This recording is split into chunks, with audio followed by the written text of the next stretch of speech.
thanks Gaël for joining us on Trends in AI by Zeta Alpha, live from NeurIPS 2022 in New Orleans. Can you say a bit about yourself and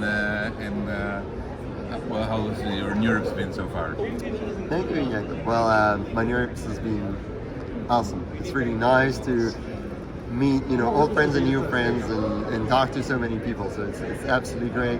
I'm a research director at INRIA. I'm head of a group that's called SODA that focuses on machine learning for health and social sciences.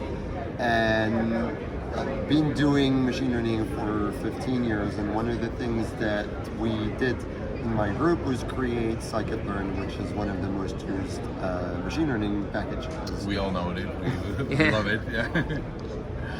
And so is your group kind of application-oriented in some sense? No, we really do both. We have some very fundamental leading-edge machine learning research, and we have some very ground-to-earth application. And we like, kind of the clash between the two because it stimulates, but also puts the IDs to test.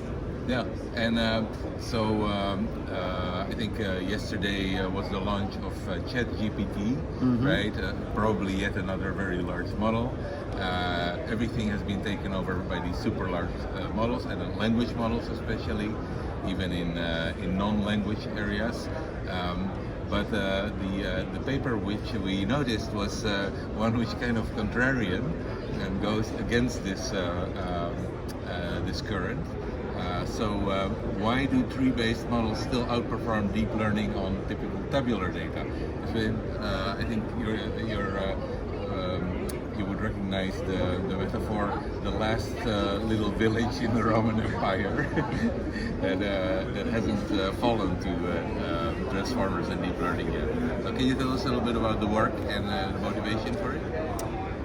Well, I can tell you about the story about the work because that will tell you the motivation. The motivation was not to publish this. The motivation was to use deep learning or gradient-based methods on tabular data because it's not a small village. It's actually a huge area of application. In business, in any application, exactly. It's still 80% of the data is tabular. Exactly. Most of it is tabular. And we actually love, the progress that has happened in this community that uses gradient-based method to do all kind of crazy things, including large language models. And so we want to apply them to tabular data. But we also know that our users need things that are quite easy to use, that run without too much tweaking and everything. So we started this research by saying we're going to look at the architectures that are existing to figure out which one is the one that works best. And what was frustrating is that we didn't have the feeling that they were really working better than the tools that everybody used. Like XGBoost. Like XGBoost, yeah. And so after a while, and so the first thing we tried to do is to say, we're clever, we're going to fix that. And so we came up with all kind of good ideas, but none of these good ideas felt like they were really bringing a benefit to XGBoost. And so then we decided, okay, we need to be systematic in terms of our benchmarking and to actually measure this. And this is how this paper came out, which is basically a benchmark paper that tells you, it's in the data and benchmarks track, right? It is. Yeah, which is a great track, by the way. It's an amazing track. And so can you tell us a little bit about what you actually found?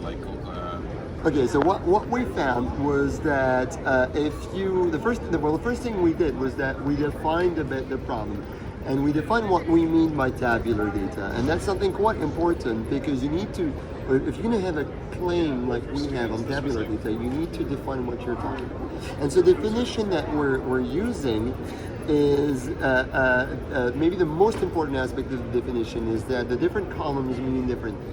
If you're in business, if you're in health, that's often the case. So we're not really looking at signals, we're looking at data where each column has a meaning. And then we decided we'd narrow a bit the problem to be able to have conclusions that were well defined. And so we decided we're not going to look at time series. We're not going to look at synthetic data. We're not going to look at tiny data sets because if we look at tiny data sets, we don't have the statistical power. We're not going to look at problems that are too easy, so saturated benchmarks. And so putting all this together, we then looked for public data sets that were representative of this set of constraints. And so we selected 45 data sets. And then we ran benchmarks across those 45 data sets. And one important thing of the benchmark, something I care a lot about, is that we accounted for... So the green line is XGBoost, right? As always on the green line is XGBoost, yeah. There's several green lines, there are too many colors. But, yeah. And something that was very important to us is to account for hyperparameter selection. Because the claim we have is, from a practical level, people, have a data set, they take a learning algorithm and they want to get the job done. And if it requires a lot of messing around with the algorithm, it's not helpful for them. And so we wanted to measure this in an objective way. And so this is why we did random search. One of the good things about random search is... For hyperparameters. For hyperparameters, yeah. So you do random search for hyperparameters, and one of the good things is that it's got, basically IID sampling on the parameter space. So it allows us to do statistics. I'm saying this because there might be other better ways of setting hyperparameters, but this one can be well studied. And so we accounted for hyperparameter selection in our benchmark, and I think that's something that's quite important. So that's what you here see is the kind of the search. Exactly. Stuff. What you see here is a function of search iteration. What's the performance of the different algorithms across the multiple data sets? So it's an average performance. It's not a single data set. And so the paper is why do they outperform? So did you guys dive into that a little bit more? Of course. So it's in a sense it's not a very pleasant result. No. So we can turn it into a more pleasant result by trying to understand why this happens. And so the way we did this was that we took those data sets and we perturbed them in a certain way. So for instance, the first thing is that we noticed that those data sets had sometimes strong irregularities. The function that you're trying to learn can suddenly have jumps. It has basically discontinuities. And so to see if this was an important problem, what we did there was that we created modified data sets that were smoother. So basically you take the original data sets and you smooth the link between Y, the target, and X, the data. And as we do this, what we see here is that the neural nets start to behave better. Exactly. So to behave as well as the tree-based method. Yeah. So all methods work worse because we're we're smoothing out the data, we're losing the information. And do you have an intuition? Is that like because the gradient becomes better behaved, that the error landscape becomes better behaved, or is there any other reason? My intuition is it's a problem about conditioning. Neural networks are optimization-based methods, gradient-based method, and my intuition is that the learning problems here are extremely ill-conditioned. And one thing that stochastic gradient descent does quite well is actually find the local minima that is the widest. But my intuition is that it creates fairly smooth decision functions, which on many problems is a good thing, but not here. Yeah. So that was our So first the things one. like decision trees, they can create more discrete. Decision trees have no problem with bumps. It may actually be a bad thing, because if you're trying to approximate a smooth function with a decision tree, you're not doing a good job. But these are not smooth functions. Yeah.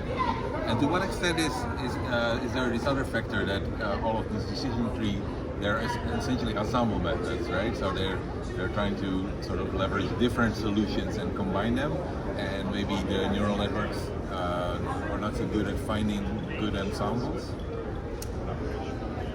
So the ensembling of decision trees is crucial. We're not talking about decision trees. Decision trees don't work well. Yeah. So the ensembling is crucial. I think the reason the assembling is crucial is because the decision trees are actually very stupid workers. They're not subtle. Yeah. And so you absolutely need assembling for them. Now, we haven't looked at assembling neural networks. I'm pretty sure it would improve. The question is how much, and I don't have the answer. However, the smoothness problem would still, stay. Assembling is good to reduce variance. And so there's this other fascinating figure in the paper where you had it on the poster. I don't know if it's in the paper. Which one Where is you it? compare sort of the error landscapes of the. Is it in the paper? Ah, it's in the appendix. Oh, we don't have the appendix here. Ah, okay. The paper has many appendices because it was a lot of empirical work. Yeah, Do you have the full version on archive or something? yeah, we have the full version. All right. So. But maybe one other important message. So one thing is that I did not expect this non-smoothness to be so important. So that was a surprise. And it's good to have surprises in research. But another important message is that the neural networks, they're typically rotationally invariant. The architecture is rotationally invariant, which means that if you rotate the data, you can just basically apply rotation matrix to the input layer of the neural network, and you have the same optimization problem. But the data that we're looking at, they have each feature is interesting in itself. Each feature has a different distribution and has a meaning in itself. And the trees, on the opposite, they really capture this because the trees do axis-aligned splits. And this is a specific bias that I believe is useful for the kind of data we have. And this was actually something that we were expecting. And so even here in NeurIPS, there's quite a lot of work actually on tabular data, right? And people are trying to make it work. I'm excited about that. So what's your tip from this research, like for people working on to make transformers work on tabular data? Well, I guess my two tips would be do your benchmarks really well, because if you don't do your benchmarks really well, you'll find an architecture that works on the 6 data sets that you looked at, but doesn't generalize. And it may be good to get the paper accepted, but it's not good to get the method to stick around. So it's a short-term, strategy. That's the first thing. And the second thing is, we had intuitions and results on why the tree-based methods work better. And so I'd say, you probably want to bake those intuitions in the architectures. Still a little bit more bias than. Some form of inductive bias. We need to find the right inductive bias. I don't want this paper to be seen as a too negative paper, because I think what we're posing here is a challenge to the community. But I think if the challenge is well posed, people will address it, and it's going to be fun to watch. All right. Well, NeurIPS 2023 maybe. Awesome. Will be solved. Things are going very fast. Yeah. Are you staying in New Orleans for the workshops at the weekend? I'll be there for the workshops in the weekend. Any recommendations that you have, either for the workshops or for New Orleans nightlife? New Orleans nightlife, I'm not the expert. For the workshop, I'll be going to the tabular relational learning workshop. There's a whole workshop of that. Yeah, so I'm very excited about that. Yeah, we should have guessed. Yeah, that's a very good workshop. So thank you, Gaël, for joining us on this show, and we hope that next year we'll see more progress on this. I hope so too. Thank you.